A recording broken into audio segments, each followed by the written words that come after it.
हाँ जी, the secret life of prepositions जो कि वीडियो सीरीज है, जिसमें पहली क्लास में हमने व्हाई प्रीपोजिशन मतलब सेंटेंस में प्रीपोजिशन का यूज करते ही क्यों है इस पे डिस्कस की थी। आज हम डिस्कस करेंगे व्हाट इज प्रीपोजिशन, लेकिन इसको समझने के लिए हमें कनेक्ट करना होगा पहली क्लास से। चलिए देखते हैं। तो लास्ट क्लास जो थी उसमें stop learning it wrong prepositions the functional word, जिसमें मेनली हमारा जो फोकस था वो था व्हाई, यानी व्हाई प्रीपोजिशन, यानी सेंटेंस में प्रीपोजिशन होती ही क्यों है। तो वहां से निकल के आया जो प्रीपोजिशन है वो एक तरीके का एक फंक्शनल वर्ड है, और फंक्शनल वर्ड का काम किसी तरीके का इंफॉर्मेशन या सूचना व्यक्त करना नहीं होता, अपितु फंक्शनल वर्ड का काम होता है कि आप अपने सेंटेंस को स्पष्ट, सार्थक और संक्षिप्त में कह पाए, इसके लिए होता है फंक्शनल वर्ड। तो प्रीपोजिशन का काम होता है सेंटेंस का जो सब्जेक्ट है, जो लैंडमार्क है, उन दोनों के बीच में जो रिलेशन है उस रिलेशन के नोशन को कन्वे करती है प्रीपोजिशन, यानी सब्जेक्ट और लैंडमार्क के बीच का जो संबंध है उस संबंध के भाव को व्यक्त करती है प्रीपोजिशन। लेकिन यहीं से बहुत से स्टूडेंट को कुछ मिसकंसेप्शन हो जाती है, उनको कंफ्यूजन हो जाती है। कंफ्यूजन क्या है, मिसकंसेप्शन क्या है कि जो प्रीपोजिशंस हैं उनको उनके नोशन और उनके हिंदी मीनिंग के साथ अगर हम पढ़ लें, याद कर लें, मेमोराइज कर लें तो हम प्रीपोजिशन को समझ सकते हैं, लेकिन ऐसा बिल्कुल भी नहीं है। जो कि आज की जो वीडियो है what are prepositions we must know, या फिर मिसकंसेप्शन अबाउट प्रीपोजिशन के माध्यम से हम आपको ये समझाने का प्रयास करेंगे कि प्रीपोजिशन को उनके नोशन और उसके हिंदी मीनिंग के साथ सिर्फ एक अंदाजा भर लगाया जा सकता है, उसको डिटेल में या गहराई से, स्पष्टता से नहीं समझा जा सकता। आज की वीडियो में हम क्लासिफिकेशन ऑफ प्रीपोजिशन और वैग्यूनेस अबाउट प्रीपोजिशन के माध्यम से आपको ये समझाने का प्रयास करेंगे कि किस तरीके से हम प्रीपोजिशन में कंफ्यूज होते हैं। तो चलिए देखते हैं। तो पहला है क्लासिफिकेशन ऑफ प्रीपोजिशन, यानी प्रीपोजिशन जिस तरीके से होती है हम उसको वैसे नहीं देखते, मतलब हम जैसे प्रीपोजिशन को देखते हैं वो प्रीपोजिशन वैसी नहीं होती। जैसे जो बेसिक प्रीपोजिशंस हैं ये आपने देखी होगी, पढ़ी होगी, समझी होगी, लेकिन कुछ कंपाउंड प्रीपोजिशन होती है जैसे अराउंड, अक्रॉस, अलोंग, असाइड। यहाँ पर जो ए है वो ए कभी एट की तरह, कभी ऑन की तरह और कभी इन की तरह बिहेव करता है। मतलब अराउंड में जो ए है वो at plus round, on plus round या इन प्लस राउंड की तरह काम करेगा। यानी अक्रॉस में ए जो है उसको हम एट क्रॉस, ऑन क्रॉस या इन क्रॉस की तरह पढ़ेंगे, अलग अलग सेंटेंस में अलग अलग तरीके से दिखेगा हमें। यानी इन प्रीपोजिशन का यूज जब भी हम सेंटेंस में करेंगे तो जो ए है वो कभी एट के लॉजिक को, कभी ऑन के लॉजिक को और कभी इन के लॉजिक के साथ हम उसको पढ़ सकते हैं। जैसे ही turned around and went home. अब यहाँ पर अराउंड जो है उसमें जो ए है वो एट की तरह काम कर रहा है, यानी अराउंड को एट प्लस राउंड की तरह हम पढ़ सकते हैं। A ring around your finger, यहाँ पर जो अराउंड है वो ऑन प्लस राउंड की तरह है। यहाँ पर इस सेंटेंस में हम अराउंड को ऑन का लॉजिक और प्लस में राउंड, इस तरीके से इसको जब हम पढ़ेंगे तो हम इसको स्पष्टता से, गहराई से समझ पाएंगे, कर पाएंगे। दे स्वम अराउंड द लेक। अब यहाँ पर जो अराउंड है वो इन प्लस राउंड की तरह बिहेव करेगा। इसी तरीके से जो दूसरी तरीके के कंपाउंड प्रीपोजिशन होती हैं, बी साइड, बी लो, बी फोर, बी नेथ। यहाँ पर जो बी है वो बाई प्रीपोजिशन है, ठीक है, यानी बी साइड को हम बाई साइड की तरह पढ़ेंगे तो हम इसको इजीली समझ पाएंगे, कर पाएंगे। यानी बाई प्रीपोजिशन का जो लॉजिक है, बाई प्रीपोजिशन का जो फंक्शनल सेंस है, बाई प्रीपोजिशन का जो फिगरेटिव सेंस है और प्लस में साइड के साथ जब हम इसको पढ़ेंगे तो हम इसको इजीली कर पाएंगे। इसी तरीके से onto, into, upon, through, due to, ये सभी दो दो प्रीपोजिशन के साथ कंपाउंड प्रीपोजिशन है जो कि सिंगल एक प्रीपोजिशन की तरह काम करेगा। यानी the cat jump onto the table. यहाँ पर ऑन और टू दो प्रीपोजिशन का कॉम्बिनेशन एक अकेली प्रीपोजिशन है, क्योंकि दोनों के लिए, इस कॉम्बिनेशन के लिए अकेला द टेबल जो है वो लैंडमार्क की तरह काम कर रहा है। अब यहाँ पर जो कंपाउंड प्रीपोजिशन है और डबल प्रीपोजिशन है, यहाँ पर हम बहुत बार कंफ्यूज होते हैं। जो डबल प्रीपोजिशन है जैसे फ्रॉम और बिहाइंड, ये दोनों अलग अलग प्रीपोजिशन है, दो प्रीपोजिशन है। यानी the sun emerge from behind the cloud.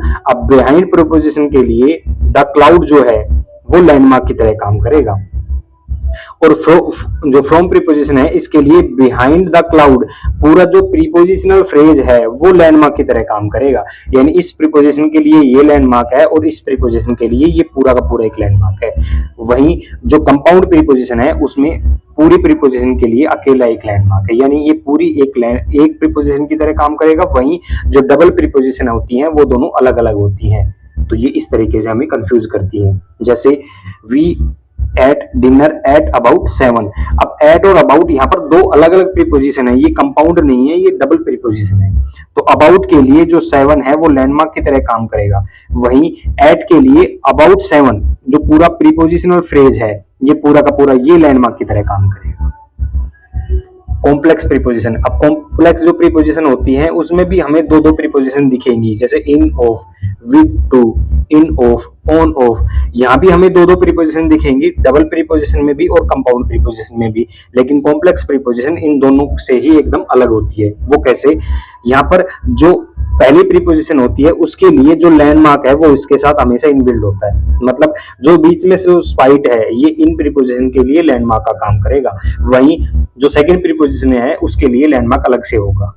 With के लिए ए व्यू जो है वो लैंडमार्क की तरह काम करेगा, वहीं टू के लिए अलग से प्रीपोजिशन होगी, लैंडमार्क होगा। जैसे the book is on top of the table.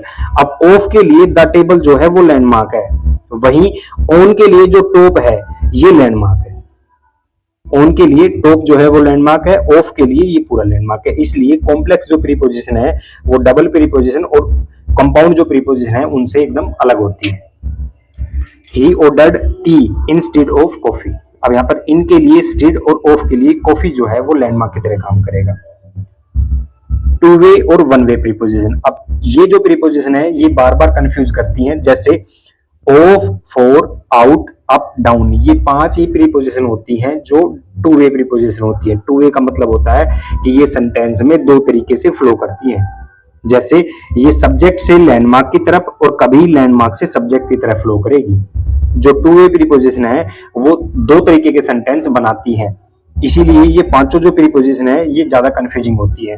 वहीं जो वन वे प्रीपोजिशन है यानी टू वे के अलावा जो भी सभी प्रीपोजिशन है वो सब्जेक्ट से लैंडमार्क की तरफ ही फ्लो करती हैं हमेशा। ट्रांजिटिव और इंट्रांजिटिव प्रीपोजिशन, जो ट्रांजिटिव प्रीपोजिशन है उनको अपने मीनिंग को कन्वे करने के लिए एक ऑब्जेक्ट चाहिए होता है। वहीं इंट्रांजिटिव जो प्रीपोजिशन होती हैं वो एक एडवर्ब की तरह होती हैं, यानी उन्हें अपने मीनिंग को कन्वे करने के लिए किसी ऑब्जेक्ट की आवश्यकता नहीं होती। जैसे अवे, आउट, अप, डाउन, ये सभी की सभी प्रीपोजिशन जो हैं ये कभी एडवर्ब की तरह और कभी प्रीपोजिशन की तरह काम करती हैं, इसीलिए कंफ्यूज करती हैं। जब ये एडवर्ब की तरह होंगी तो इनको किसी ऑब्जेक्ट की आवश्यकता नहीं होती। इसी तरीके से जो पार्टिसिपल्स प्रीपोजिशन होती हैं वो कंसर्निंग, कंसिडरिंग, ड्यूरिंग, ये हमें कंफ्यूज करती हैं क्योंकि ये बिना नाउन या बिना प्रोनाउन या बिना ऑब्जेक्ट के लिए ये भी सेंटेंस में होती हैं और ये हमें एक जेरेंड की तरह दिखती हैं या पार्टिसिपल की तरह दिखती हैं, इसलिए ये हमें कंफ्यूज करती हैं। वहीं अगर हम देखें वैगुनेस ऑफ प्रीपोजिशन, तो यहाँ पर ये प्रीपोजिशन हमें किस तरीके से कंफ्यूज करती हैं? दो तरीके से हमें कंफ्यूज कर सकती हैं। जैसे कनेक्शन बिटवीन प्रीपोजिशन, यानी दो या दो से अधिक जो प्रीपोजिशंस हैं उनके बीच में किस तरीके का रिलेशन है वो हमें कंफ्यूज करता है। जैसे टच, टच का मतलब जब दो प्रीपोजिशन आपस में अगर टच करती हैं, मीन्स दैट टू और more preposition share meaning and context but you can't interchange preposition without changing the rest of sentence। इसका मतलब ये है दो प्रीपोजिशन सेम मीनिंग और सेम कॉन्टेक्स्ट को कन्वे करती हैं लेकिन उनको सेंटेंस में इंटरचेंज नहीं किया जा सकता जब तक कि हम सेंटेंस में और बदलाव ना कर दें। जैसे 3 unidentified person robed him of his money, यहाँ पर ऑफ जो प्रीपोजिशन है उसका लैंडमार्क हिज मनी है और हिम, और यहाँ पर जो वर्ब है वो रोब यूज हुई है। 3 unidentified person stole his money from him. अब यहाँ पर ऑफ और फ्रॉम दोनों की दोनों जो प्रीपोजिशन है वो सेम नोशन यानी सेपरेशन का भाव दिखाती है, यानी एक चीज को दूसरी चीज से अलग कर दिया गया। इस तरीके के भाव, इस तरीके के कॉन्टेक्स्ट नोशन जो है वो दोनों ही सेंटेंस दिखाते हैं, लेकिन ऑफ जो प्रीपोजिशन है उसको ये भाव कन्वे करने का तरीका अलग है और फ्रॉम का अलग है। इन दोनों को एक दूसरे से इंटरचेंज हम नहीं कर सकते, क्योंकि यहाँ पर रोब वर्ब, यहाँ पर स्टोल वर्ब का यूज हुआ है। यहाँ पर जो लैंडमार्क है वो यहाँ पर सब्जेक्ट की तरह, और जो सब्जेक्ट है वो यहाँ लैंडमार्क की तरह काम कर रहा है। ठीक है, इसी तरीके से ओवरलैप, ओवरलैप का अर्थ होता है जब दो प्रीपोजिशन एक दूसरे को ओवरलैप करती है, तो उन दोनों प्रीपोजिशन को हम इंटरचेंज कर सकते हैं, लेकिन दोनों ही सेंटेंस में थोड़ा स्लाइटली यानी सेंस का या फील का फर्क होगा, थोड़ा फीलिंग में अंतर आएगा। जैसे they jumped in into the water, अब इस सेंटेंस में इन के साथ और इनटू के साथ, दोनों ही प्रीपोजिशन के साथ ये सेंटेंस एकदम राइट है, एकदम सही है। लेकिन अगर इस सेंटेंस में हम इनका यूज करते हैं तो दे जो है वो यहाँ पर सब्जेक्ट है, द वाटर जो है वो यहाँ पर लैंडमार्क है। अब इन प्रीपोजिशन ये दिखाती है जो सब्जेक्ट है वो लैंडमार्क में अप डाउन यानी सेपरेट हो रहा है फिर उसमें जा रहा है, सेपरेट हो रहा है फिर उसमें जा रहा है। वहीं अगर हम इनकी बजाय इनटू का यूज करते हैं तो इसका मतलब जो सब्जेक्ट है वो लैंडमार्क से दूर जा रहा है फिर अंदर आ रहा है, फिर दूर जा रहा है फिर अंदर आ रहा है। इस तरीके का फीलिंग जो है वो उसका फर्क होगा। Was this information helpful to for you? अब to और for दोनों ही प्रीपोजिशन के साथ ये सेंटेंस जो है एकदम सही है। दोनों ही प्रीपोजिशन इस लैंडमार्क को एक रेसिपिएंट की तरह, रिसीवर की तरह बिहेव करेगी, लेकिन दिस इंफॉर्मेशन जो सब्जेक्ट है, जो इंफॉर्मेशन जो सब्जेक्ट है, इसके लिए अगर हम टू का यूज करते हैं तो इसका मतलब जो सब्जेक्ट है और जो लैंडमार्क है वो फिजिकली प्रेजेंट है। ठीक है, इसका मतलब जो लैंडमार्क है वो सब्जेक्ट का रिसीवर है। वहीं अगर हम फोर का यूज करते हैं तो जो लैंडमार्क है वो इस सब्जेक्ट का इंटेंडेड लैंडमार्क है। ठीक है, यानी इच्छित लैंडमार्क है। रिसीवर जो है वो इच्छित यानी इंटेंडेड रिसीवर है अगर हम फोर का यूज करते हैं। तो इन दोनों ही प्रीपोजिशन के साथ जो सेंटेंस की फीलिंग है वो बदल जाएगी। इसी तरीके से रेफरेंशियल डिस्टिंक्शन, रेफरेंशियल डिस्टिंक्शन का अर्थ होता है कि हम किस चीज को रेफर करना चाहते हैं उस हिसाब से जो प्रीपोजिशन है वो थोड़ा सा स्लाइटली चेंज कर देती है। जैसे here is a nice picture of Delhi, here is a nice picture from Delhi. दोनों ही सेंटेंस में सिर्फ प्रीपोजिशन जो है वो अलग है, बाकी पूरा सेंटेंस जो है वो सेम है और दोनों ही सेंटेंस जो है वो राइट है। लेकिन ऑफ जो है वो दिखाती है ए नाइस पिक्चर जो है, जो सब्जेक्ट है, और दिल्ली जो लैंडमार्क है ये इसके लिए एक कंटेंट का काम करेगा, यानी लैंडमार्क सब्जेक्ट का कंटेंट है, इस तरीके का भाव दिखाएगा ऑफ। फ्रॉम जो है, दिल्ली जो है वो लैंडमार्क है और ए नाइस पिक्चर जो है वो सब्जेक्ट है। फ्रॉम दिखाएगा कि जो लैंडमार्क है वो इस सब्जेक्ट का मतलब स्टार्टिंग पॉइंट है, जो लैंडमार्क है वो सब्जेक्ट का स्टार्टिंग पॉइंट है, उद्गम स्थल है, इस तरीके का भाव दिखाएगा। वहीं जो दूसरे तरीके की कंफ्यूजन होती है, जो मिसकंसेप्शन हमसे होते हैं बार बार, वो किस तरीके से हो सकते हैं कि जो स्पीकर है वो सब्जेक्ट को या लैंडमार्क को उसके कुछ एब्स्ट्रैक्ट जो गुण होते हैं उनमें दिखाना, जैसे कि फंक्शनैलिटी यानी कार्यात्मकता, यानी जो लैंडमार्क है या सब्जेक्ट है उसके किस फंक्शन को रेफर करना चाहता है स्पीकर, ये समझना ज्यादा जरूरी है। जैसे consideration of the element of subject and landmark of preposition that really matter, a chair under a table। अब यहाँ पर अगर हम देखें, जो टेबल है वो लैंडमार्क है, जो चेयर है वो सब्जेक्ट है। अगर हम टेबल को लैंडमार्क और चेयर को अगर हम सब्जेक्ट माने तो जो अंडर है वो यहाँ पर एकदम गलत है। अंडर प्रीपोजिशन जो है वो एकदम गलत है, क्योंकि चेयर जो है वो टेबल से नीचे नहीं है, टेबल से ऊपर है। यानी जो चेयर है वो टेबल के साथ में रखी हुई है लेकिन ये से ऊंची है, तो अंडर प्रीपोजिशन यहाँ पर एकदम गलत है। लेकिन अगर हम बात करें टेबल की जो फंक्शनल एरिया है, फंक्शनल एरिया जो होता है ये ऊपर वाला एरिया, और चेयर का जो फंक्शनल एरिया होता है जहां पर हम बैठते हैं, अगर हम इन दोनों के फंक्शनल एरिया को कंपेयर करें तो अंडर प्रीपोजिशन जो है वो एकदम राइट है। यानी जो लैंडमार्क है इसका जो फंक्शनल एरिया है और सब्जेक्ट का जो फंक्शनल एरिया है वो लैंडमार्क से नीचे है, यानी अंडर में है, तो यहाँ पर ये प्रीपोजिशन एकदम सही है।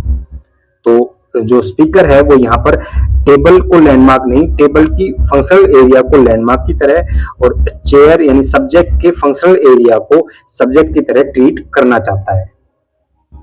रीफिकेशन यानी वस्तुकरण, जब हम एब्स्ट्रैक्ट लैंडमार्क या एब्स्ट्रैक्ट सब्जेक्ट को एक वस्तु की तरह प्रस्तुत करना चाहते हैं तो किस तरीके से कंफ्यूज कर सकती है। जैसे thingification of abstract subject and landmark, यानी जो सब्जेक्ट और लैंडमार्क है अगर वो एब्स्ट्रैक्ट है, अगर हम उसको थिंगिफिकेशन करें, वस्तुकरण करें, तो उसको किस तरीके से वो कंफ्यूज कर सकता है। जैसे the road to success comes through hard work. अब हार्ड वर्क जो है वो एक गुफा की तरह है, ठीक है, वो एक गुफा की तरह है, और जो द रोड टू सक्सेस ये पूरा पूरा जो सब्जेक्ट है वो यहाँ पर इस तरीके से काम करेगा।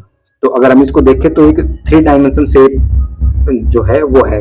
अगर हार्डवर्क को देखें तो ये एक एब्स्ट्रैक्ट लैंडमार्क है, ये एब्स्ट्रैक्ट लैंडमार्क है, लेकिन अगर इसको हम थिंगिफिकेशन करना चाहें तो वो एक 3 डायमेंशन शेप की तरह होगा। इसलिए यहाँ पर जो थ्रू है वो प्रीपोजिशन एकदम राइट है, एकदम सही है। She did it out of love.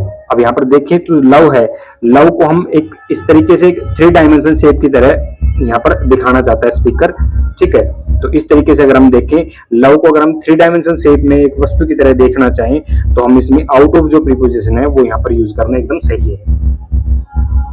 Metonymy, metonymy का मतलब होता है लक्षणांकार, यानी सब्जेक्ट या लैंडमार्क के कुछ लक्षण को अगर जो स्पीकर है वो रेफर करना चाहता है, किसी गुण को अगर रेफर करना चाहता है पूरे लैंडमार्क के माध्यम से, उसके एक लक्षण को अगर वो डिनोट करना चाहता है तो हमें वो कंफ्यूज करता है। जैसे substituting the name of an attribute का मतलब होता है गुण और feature for the name of subject and landmark itself, ठीक है। जैसे our flight from Delhi to Paris had a stopover at Dubai.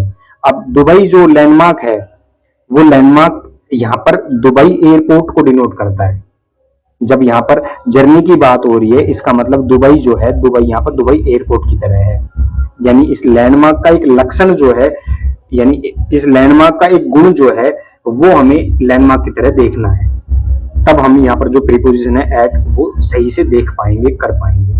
इसी तरीके से जब हमने किसी राजनीतिक चर्चा को अगर आपने देखा होगा तो उसमें बार बार दिल्ली का यूज जो होता है वो सेंट्रल गवर्नमेंट के लिए होता है, यानी सेंट्रल गवर्नमेंट की जगह हम दिल्ली का यूज कर लेते हैं, तो दिल्ली जो है वो यहाँ पर सेंट्रल गवर्नमेंट को दिखाता है, यानी दिल्ली का एक लक्षण ये भी है।